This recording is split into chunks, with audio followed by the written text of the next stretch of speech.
사랑하는 성도 여러분, 한 주간도 주의 은혜 안에서 평안하셨습니까? 오늘도 성서학당 말씀 공부하시면서 또 은혜로운 그런 한 주간을 지내실 수 있었으면 좋겠습니다. 우리가 지난주에 느헤미야 5장에 등장한 이야기 가운데 느헤미야가 유대 백성들의 현실을 볼 때 너무 가난한 백성들이 많이 있었고 그들이 호소하는 장면을 보고 그들을 호소하게 만든 가진 자들, 한마디로 부자들을, 그 다음에 귀족들, 민장들을 꾸짖으면서 백성들을 이렇게 힘들도록 만들어서는 안 된다. 그리고 이자를 그렇게 많이 받는 이자 노름하는 이런 태도들 안 된다. 그 다음에 사람들을 종 삼고 자기의 형제요 동족인 사람들을 고통스럽게 해서는 안 된다는 것을 꾸짖어서 그 모든 소행이 좋지 않다고 해서 그들로 하여금 하나님의 말씀대로 바로 서겠다고 결단을 받고 그렇게 행동하도록 했던 이야기가 나와요. 그리고 또 느헤미야 자신도 유다 총독으로 와 있었지만은 총독으로서의 녹을 받지 아니하고 도리어 자기가 페르시아에서 가지고 온 자기의 재산과 물질을 가지고 도리어 백성들을 섬기면서 그렇게 살았던 걸 알아요. 자, 오늘은 6장과 7장의 앞부분 이야기를 가지고 느헤미야에 대해서 사람들이 어떤 음모를 꾸리면서 그를 해롭게 하려 했고 해하려 했는지와 그리고 마침내 그런 위기와 그를 죽이려고 하는 그런 음모 속에서도 마침내 느헤미야가 성벽 공사를 잘 마쳐낸 이야기를 함께 읽으면서 공부를 하도록 하겠습니다. 먼저 6장 1장과 7장 4절까지 제가 말씀을 읽어드리도록 하겠습니다. 여러분도 성경책을 찾아서 느헤미야 6장 1절부터 7장 4절까지를 함께 읽으셨으면 좋겠어요. 산발랏과 도비야와 아라비아 사람 게셈과 그 나머지 우리의 원수들이 내가 성벽을 건축하여 허물어진 틈을 남기지 아니하였다 함을 들었는데 그때는 내가 아직 성문에 문짝을 달지 못한 때였더라. 산발랏과 게셈이 내게 사람을 보내어 이르기를 오라 우리가 오노평지 한 촌에서 서로 만나자 하니 실상은 나를 해하고자 함이었더라. 내가 곧 그들에게 사자들을 보내어 이르기를 내가 이제 큰 역사를 하니 내려가지 못하겠노라. 어찌하여 역사를 중지하게 하고 너희에게로 가겠느냐 하며 그들이 4번이나 이와 같이 내게 사람을 보내되 나는 꼭 같이 대답하였더니 산발랏이 5번째는 그의 종자의 손에 봉하지 않은 편지를 들려 내게 보냈는데 그 글에는 이르기를 이방 중에도 소문이 있고 가스무도 말하기를 너와 유다 사람들이 모반하려 하여 성벽을 건축한다 하나니 네가 그 말과 같이 왕이 되려 하는도다. 또 네가 선지자를 세워 예루살렘에서 너를 들어 선전하기를 유다의 왕이 있다 하게 하였으니 지금 이 말이 왕에게 들릴지라. 그런즉 너는 이제 오라 함께 의논하자 하였기로 내가 사람을 보내 그에게 이르기를 네가 말한 바 이런 일은 없는 일이요 네 마음에서 지어낸 것이라 하였나니 이는 그들이 다 우리를 두렵게 하고자 하여 말하기를 그들의 손이 피곤하게 하여 역사를 중지하고 이루지 못하리라 함이라. 이제 내 손을 힘있게 하옵소서 하였노라. 이후에 무헤다벨의 손자 들라야의 아들 스마야가 두문불출하기로 내가 그 집에 가니 그가 이르기를 그들이 너를 죽이려 올 터이니 우리가 하나님의 전으로 가서 외소 안에 머물고 그 문을 닫자. 저들이 반드시 밤에 와서 너를 죽이리라 하기로 내가 이르기를 나 같은 자가 어찌 도망하여 나 같은 몸이면 누가 외소에 들어가서 생명을 보존하겠느냐. 나는 들어가지 않겠노라 하고 깨달은즉 그는 하나님께서 보내신 바가 아니라 도비야와 산발렛에게 뇌물을 받고 내게 이런 예언을 함이라. 그들이 뇌물을 준 까닭은 나를 두렵게 하고 이렇게 함으로 범죄하게 하고 악한 말을 지어 나를 비방하려 함이었느니라. 내 하나님이여 도비야와 산발랏과 여선지 노아다와 그 남은 선지자들 곧 나를 두렵게 하고자 한 자들의 소행을 기억하옵소서 하였노라. 성벽 역사가 52일 만에 애눌월 25일에 끝나매 그들의 무리의 모든 대적과 주위에 있는 이방 족속들이 이를 듣고 다 두려워하여 크게 낙담하였으니 그들이 우리 하나님께서 이 역사를 이루신 것을 알미니라. 또한 그때의 유다 귀족들이 여러 번 도비야에게 편지하였고 도비야의 편지도 그들에게 이르렀으니 도비야가 아라의 아들 스가냐의 사위가 되었고 도비야의 아들 여호하난도 베레가의 아들 무술람의 딸을 아내로 맞이하였으므로 유다에서 그와 동맹한 자가 많음이라. 그들이 도비야의 선행을 내 앞에 말하고 또 내 말도 그에게 전하매 도비야가 내게 편지하여 나를 두렵게 하고자 하였느니라. 7장 1절 성벽이 건축됨에 문짝을 달고 문지기와 노래하는 자들과 레위 사람들을 세운 후 내 아우 하나니와 영문관원 하나냐가 함께 예루살렘을 다스리게 하였는데 하나냐는 충성스러운 사람이요 하나님을 경외함이 무리 중에서 뛰어난 자라. 내가 그들에게 이르기를 해가 높이 뜨기 전에 예루살렘 성문을 열지 말고 아직 파수할 때에 곧 문을 닫고 빗장을 지르며 또 예루살렘 주민이 각각 자기가 지키는 곳에서 파수하되 자기 집 맞은편을 지키게 하라 하였노니 그 성읍은 광대하고 그 주민은 적으며 가옥은 미처 건축하지 못하였음이니라. 아멘. 오늘 말씀의 내용을 이렇게 살펴보면 느헤미야에 대하여 두렵게 하거나 아니면은 그를 해하고자 하는 음모가 있었다는 사실을 우리가 알 수 있죠. 여러분 선한 일을 하려고 할 때에 선한 일을 못하게 만드는 자들이 있다면 그들은 선한 편에 서 있는 자들이 아니라 악한 편에 있다는 것을 말해줘요. 오늘 느헤미야가 이스라엘 백성들의 수치를 면하고 다시 새 힘을 얻고 정말 자긍심을 갖고 살게 하기 위해서 무너진 성벽을 쌓는 일을 왕으로부터 허락받고 와서 행하는데 그것을 방해하고 그것을 하지 못하게 하는 자들은 지금 뭐예요?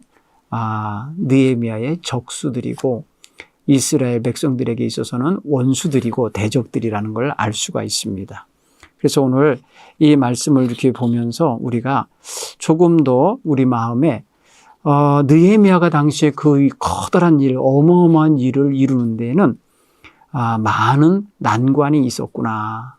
그럼에도 불구하고 그 난관을 잘 극복해냈구나라는 걸 알 수 있어요. 그러니까 느헤미야가 이 백성들에게 용기를 주고 희망을 주고 다시금 하나님 백성으로서의 자긍심을 얻고 살아가도록 하기 위해서 먼 그 페르시아로부터 와서 그들의 마음을 추스리게 하고 한마음 되게 하고 그리고 함께 그 수치스러운 역사를 이제 일소하고 좀 극복하기 위해서 노력하게 만든 걸 보면은 느헤미야의 리더십이 대단한 리더십이에요. 근데 그의 리더십을 보면은 5장에서 읽었지만은 솔선수범하는 리더십이에요. 자기의 권위와 자기의 권세를 앞세우고 백성들을 지배하는 지배자로서의 리더십이 아니라 백성들을 격려하고 백성들에게 새 힘을 얻게 하고 비전을 품게 하고 협력을 하게 하고 함께 동역하게 만드는 이러한 리더십이에요. 또 자기에게 주어질 당연한 목, 자기가 받아도 괜찮는 총독의 복록도 다 안 받았어요. 안 받고 오히려 그것을 건축과 또 백성들을 섬기는 일에 주로 사용하고 있었다는 걸 알 수 있어요. 그리고 이 일을 하는 데 있어서 오랫동안 이들이 정신적으로 짓눌려 있었고 또 정치적이고 또 경제적이고 또 물리적인 어떤 외부의 힘에 의하여 눌려 지내던 사람들이라 감히 성벽을 다시 쌓을 거를 엄두도 못 내고 있었던 상태인 것을 생각해 보면 지금 느헤미야가 와서 그것을 쌓게 만들 때 있어서 그들의 마음의 절망감이나 두려움을 무너뜨리는 것부터 시작이 되어야 됐을 거예요. 그러니까 저들로 하여금 다시금 하나님 백성답게 하나님 백성의 아름다운 성도를 세워내기 위해서 거룩한 성을 도읍을 세워내기 위해서 노력하고자 하는 마음을 심어주는 거, 그래 절망을 물러가게 하고 희망과 용기와 그리고 다시금 일으켜 세우려고 할 때에 그 힘든 과제가 1차적으로 있었잖아요. 그걸 다 해냈어요. 그리고 외부에서부터 계속해서 공격해 왔거든요. 회방했단 말이에요. 회방꾼들에 대한 것도 경계하고 한 손으로 일하고 한 손으로 칼을 잡고 경계해야 되는 것. 그 한쪽의 인력은 경계하게 하고 한쪽 인력은 일하게 하고 또 하다못해 물을 기르러 가거나 뭘 하러 가도 항상 경계해서 가야 되니까 엄청나게 인력 낭비가 일어나는 상황도 있었지만 그것도 극복했어요. 그런가 하면은 이 백성들로 하여금 밖으로부터 적들이 밤에 쳐들어와서 성벽 쌓던 걸 무너뜨릴까 봐서 집에도 안 가고 노숙을 하면서 그 공사 현장에서 머물도록 했어요. 그런데 이들이 가난하고 힘들고 먹을 것이 없을 때인데 백성들 가운데 빈부격차가 너무 심하니까 가난한 자들은 부자들이나 아니면 족장들이나 귀족들에 의하여 정말 시달리는 삶을 살았어요. 그는 하나님 백성으로서 서로 돕고 서로 형제를 추스려주고 하는 정신이 망각되고 사라졌기 때문에 그런 거였어요. 그것 또한 극복하고 그것 또한 바르게 살도록 가르치고 하는 그런 과정도 있었어요. 그런가 하면 느헤미야라고 하는 리더를 없애려고 리더를 깨트리고 리더를 부수려고 하는 이런 음모가 있었다는 것을 오늘 성경은 마치 고발하듯이 기록을 하고 있는데 오늘 성경 보면 5번이나 이 산발랏과 도비야와 아라비아 사람 게셈이라는 자들과 또 그 유대 백성의 원수들이 이 성벽 공사를 중지시키려고 자꾸 사람을 보내서 만나자고 오노평지로 나와서 우리 함께 만나자고 만나서 너에 대한 오해도 풀고 네가 지금 백성들에게 충동질해서 성벽을 쌓는 것은 네가 왕 되려고 그런다는 소문이 있어. 이게 왕에게 들려지면 너 큰일 나. 그러니까 이런 거 어떻게 해소할 건지 한번 의논하자고 불러내려고 했어요. 이건 사실은 불러내는 거는 단순히 회담을 하자는 뜻이 아니에요. 사실은 뒤로는 뭐냐면 느헤미야를 쥐도새도 모르게 제거하려고 하는 해하려고 하는 이런 일이 있는 거예요. 그러니까 무슨 뭘 의논하자고 불러요. 그렇죠?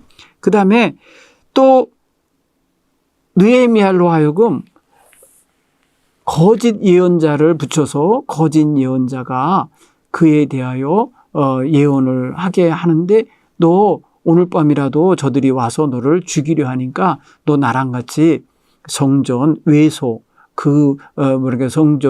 성전 내에 있는 아무나 들어갈 수 없는 방 그런 제사장 이하 거룩한 사람들이 드나들어야 될 방에 거기 가서 숨자고 이렇게 예언을 하는 자가 있었어요. 네 생명이 그래야 보존된다고. 그런데 이거는 하나님께로부터 온 예언이 아니라 도비야나 산발랏 같은 사람에게로 또 뇌물을 받고 거짓 예언을 한 거예요. 뇌물을 받았으니까 뇌물을 받은 걸 가지고 이제 느헤미야에게 두려움도 심어주고 죽을까 봐 암살당할까 봐 두려움도 주려고 하고 그다음에 동시에 그 외소 아무나 들어갈 수 없는 곳에 평신도가 되는 이 느헤미야가 들어가 버리면 그거는 또 하나의 뭐가 되냐 거룩함을 포함한 비난받고 비방받을 죄예요. 그렇게 죄인이 되게 만들려고 하고 있다는 걸 알아요. 그런데 이 느헤미야는 이 모든 것을 간파합니다. 그래서 나는 거기에 들어갈 수 없다. 나 같은 사람이 그런 데 들어가서 생명을 보존하겠냐. 나는 들어가지 않겠노라 하고 그들의 이 거짓된 이런 음모도 단호하게 물리치고 끊는 것을 볼 수 있어요. 그렇게 함으로써 이런 어떤 위협의 조건들을 다 극복하고 나서 52일 만에 이 성벽 쌓는 대역사를 마무리하게 돼요. 모든 성이 다 둘레가 일정한 높이만큼 일정한 두께를 가지고 일정한 간격마다 문을 세우고 요새를 세우면서 그 모든 공사가 이제 마무리가 된 거예요. 여러분, 오늘 성경 본문의 말씀에 보면은 이들이 적들이 성벽이 완전히 쌓아지고 마침내 문이 달리고 빗장이 걸려졌다는 소리를 들을 때에 그들 모두가 어떻게 했냐면 두려워했다는 거예요. 예.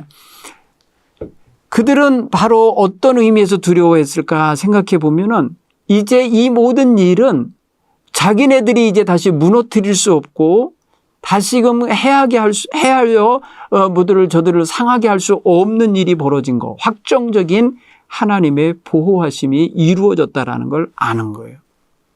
그래서 오늘 거기에 보면 이제 6장 16절에 보면은 우리의 대적과 주위에 있는 이방 족속들이 이 소식을 듣고는 다 두려워하여 크게 낙담하였으니 그랬어요. 여러분, 유다 백성들에게 예루살렘 성이 완성된 게 왜 그들의 낙담거리가 되겠어요? 그들이 그동안 그곳에서 드나들면서 뺏어먹고 훔쳐먹고 강탈해 가던 그 모든 것들, 마음대로 이용해 먹던 그런 것들을 이제 더 이상 할 수가 없게 돼 있어요.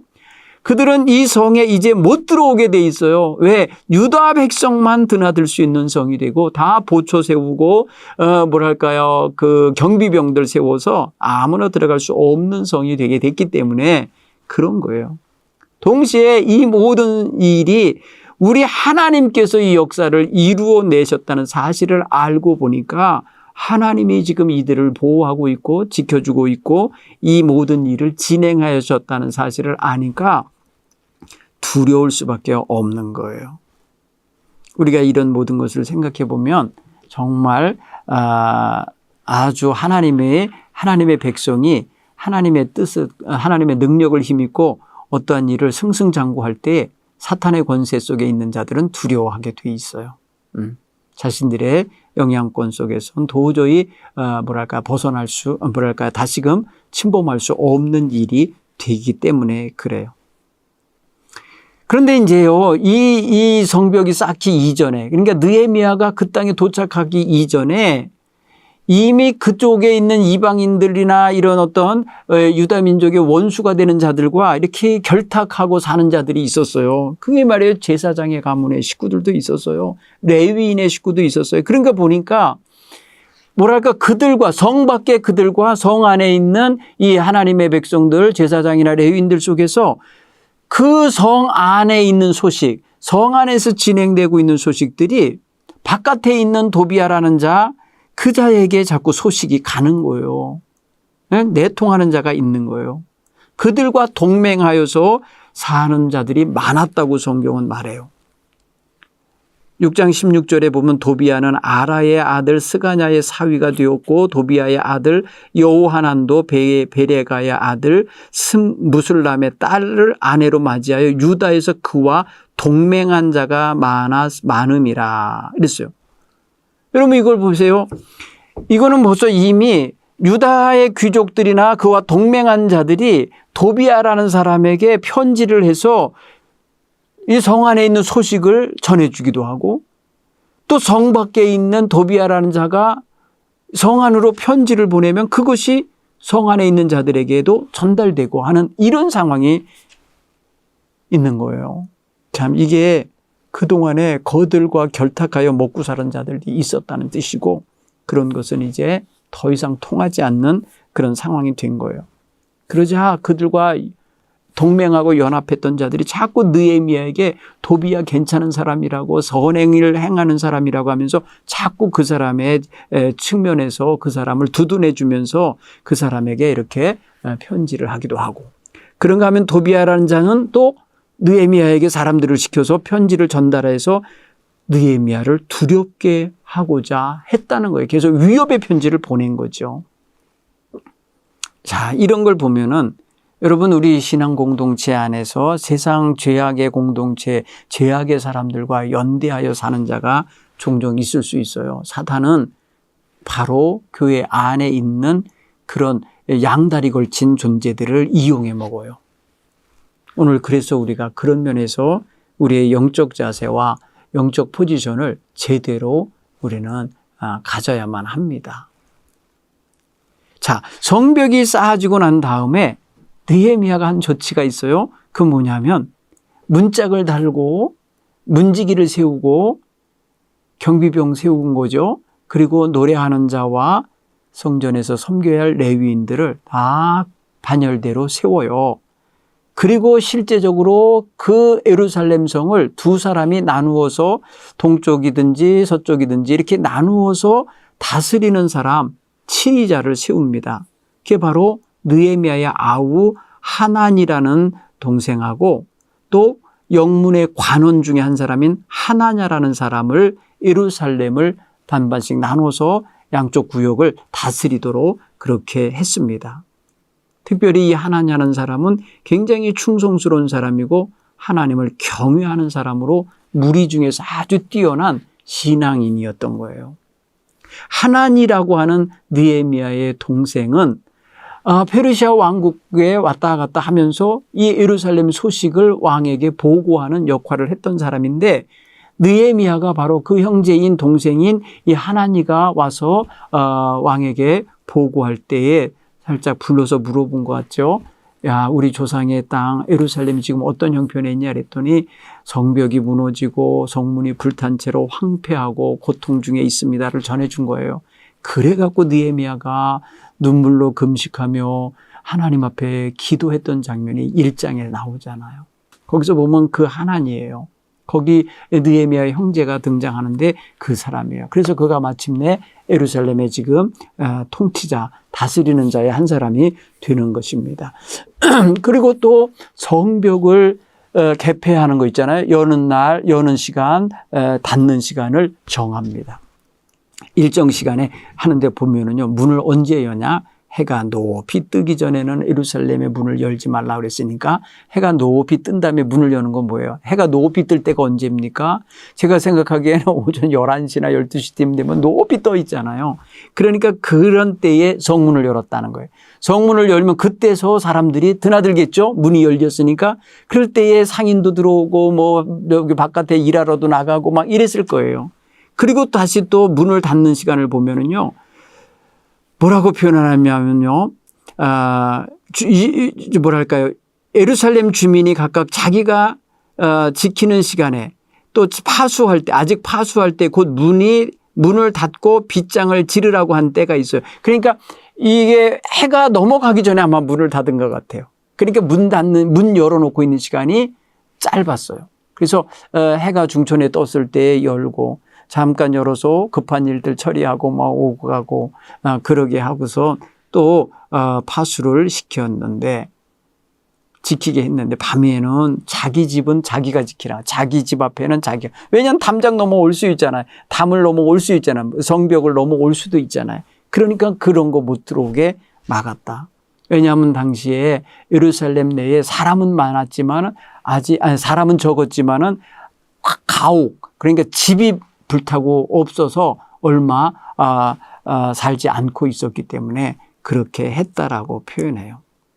그리고 난 다음에 작업을 한 게 뭐가 있냐면 이제 느헤미야가 성벽 쌓잖아요. 성벽으로 이제 안전하게 문짝까지 다 달고 이제 개폐할 수 있는 경비병과 그 수문장들한테 문 열었다 닫았다 하는 시간까지도 다 정해줬죠. 통치자 세워줬죠. 그리고 일정 부분이 이제 안정이 되게 됐어요. 그리고 난 다음에 뭐랬냐? 이제 역사 정리를 하는 것 같아요. 그래서 하나님께서 이 느헤미야 마음을 감동시켜서 이것 좀 해라, 이것 좀 했으면 좋겠다라고 말씀을 하신 게 있어요. 그게 뭐냐면 지금 포로로 끌려갔다 돌아온 사람들, 그 백성들, 그 모든 사람들의 계보대로 족보를 만들어 주는 거예요. 그들의 계보를 정리하여서 누가 돌아왔는지, 어느 지파의 사람이 얼마나 돌아왔는지 이런 것들을 정리하는 작업을 해서 그것을 기록에 남기는 작업이 바로 7장 5절 이하에 진행이 됩니다. 그렇게 진행됐을 때에 그 모든 것을 정리하고 해보니까 뭐라고 표현하냐면 그 당시에 들어온 사람들의 온 회중의 합계는 42,360명이 첫 번째 귀환할 때 왔다는 거예요. 그리고 거기에 노비가 7,337명이 왔고 노래하는 그 찬양대 노래하는 남녀가 245명이 있었고 그리고 짐승의 숫자까지 기록했는데요. 말이 736마리, 노새가 245마리, 낙타가 435마리, 나귀가 6,710마리, 720마리였다. 이렇게 표현했고요. 그리고 또 족장들은 이 성벽 쌓는 일들을 위해서 보조금, 그러니까 지원금, 후원금을 냈었다는데 총독은 금 1,000드라크마를 냈고 대접 50과 제사장의 의복 530보를 보물곡간에 드렸다. 그리고 또 족장들, 어떤 족장은 금 2만 드라크마와 은 2,200만회를 이 성벽 쌓는 역사를 진행하는 그 곡간에 후원해 드렸다는 거고 나머지 백성들이 또 금 2만 드라크마와 은 2,000만회와 제사장 의복 67보를 드렸다는 거예요. 그래서 이와 같이 해가지고 이제 그 모든 결산도 해내게 되고 거기에 필요한 경비를 무엇으로 사용했는지도 이렇게 정리해 놓게 되는 거예요. 자, 오늘 이렇게 6장, 7장에 이제 성벽이 쌓아지는 작업과 성벽이 쌓아져서 이제 성문이 달리고 요새마다 이제 이렇게 파수꾼들 세우고 문마다 문지기를 세우고 그리고 문을 열었다 닫았다 하는 시간을 정해주고 그리고 성벽 안에서, 성 안에서 성을 다스리는 사람을 세워내고 이렇게 하는 게 지금 느헤미야가 하는 일들의 어떤 게 보면 거의 종반전에 들어가는 건축하고 세우는 것이 마무리되어 가는 장면을 이렇게 정리해내고 있습니다. 자, 오늘 이 말씀을 우리가 읽고 이제 내용은 파악이 되셨어요.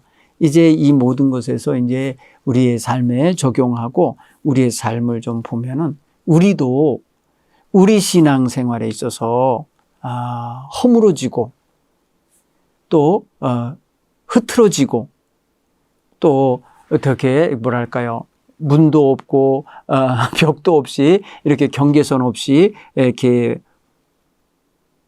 망가져 있는 그런 영적 상태에 있다면 우리는 이거를 얼른 깨달아야 되고 그리고 이것을 얼른 복구해내야 됩니다.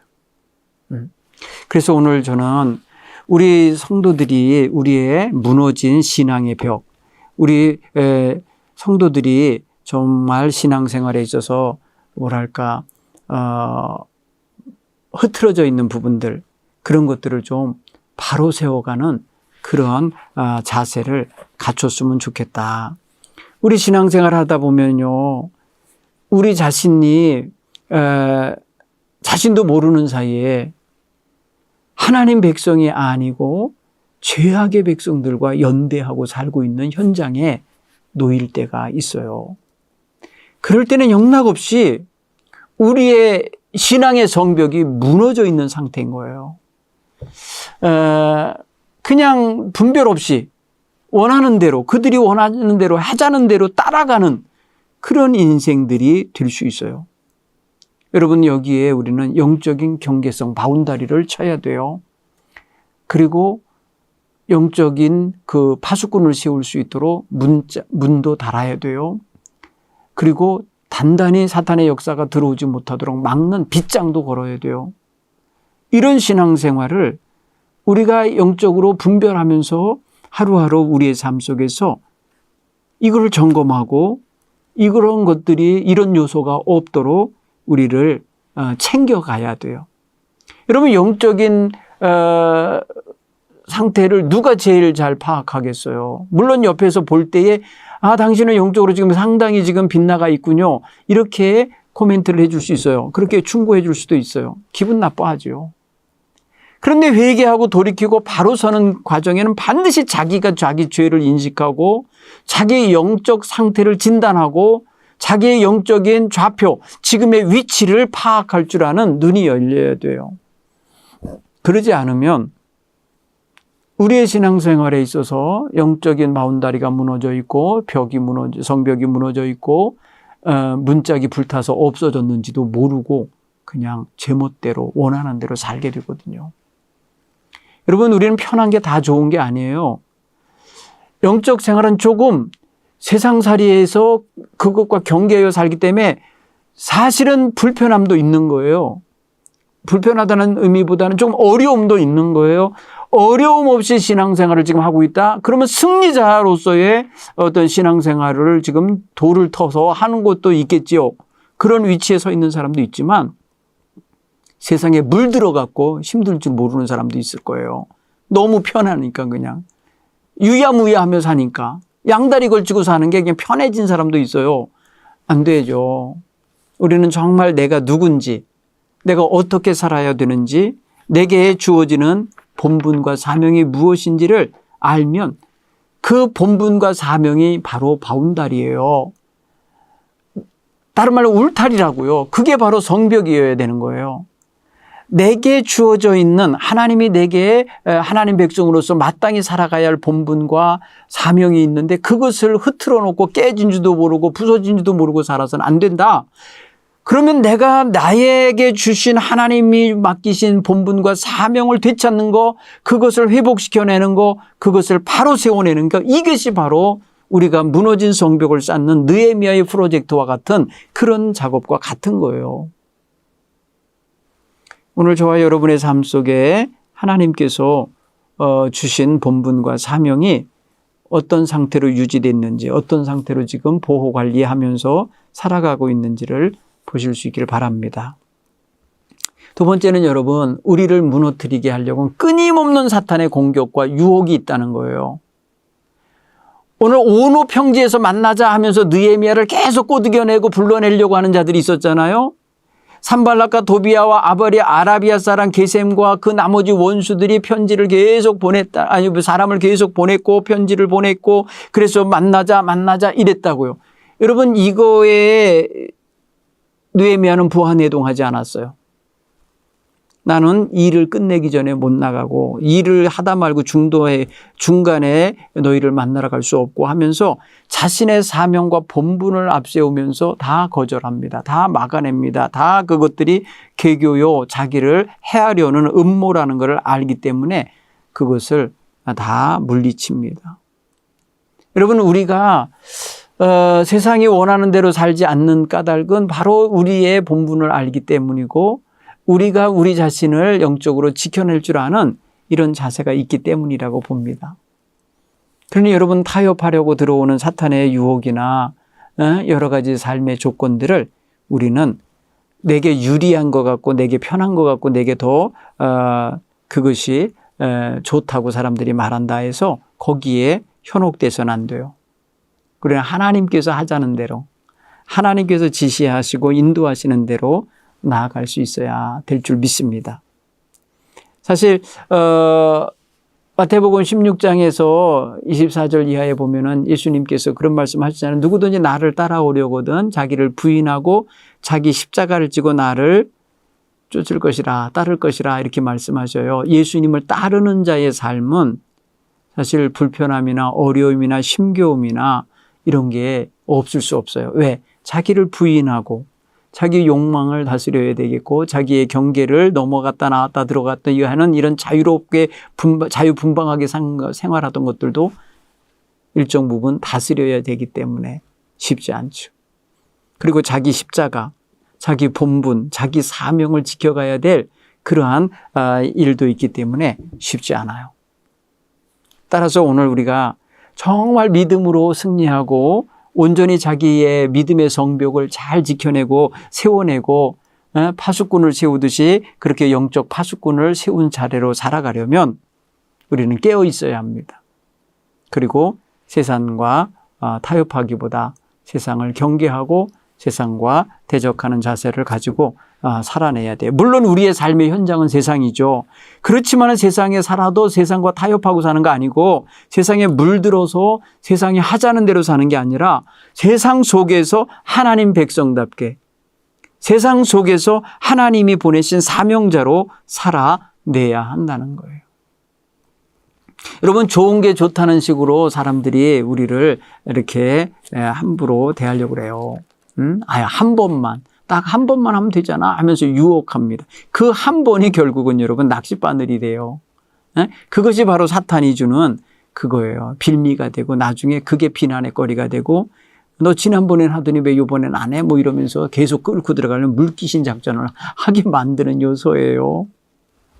그런 면에서 정말 한 번이라도 그래서 타협하거나 유혹에 물드는 그런 일이 없도록 자기를 잘 관리하고 지켜낼 수 있게 되기를 바랍니다.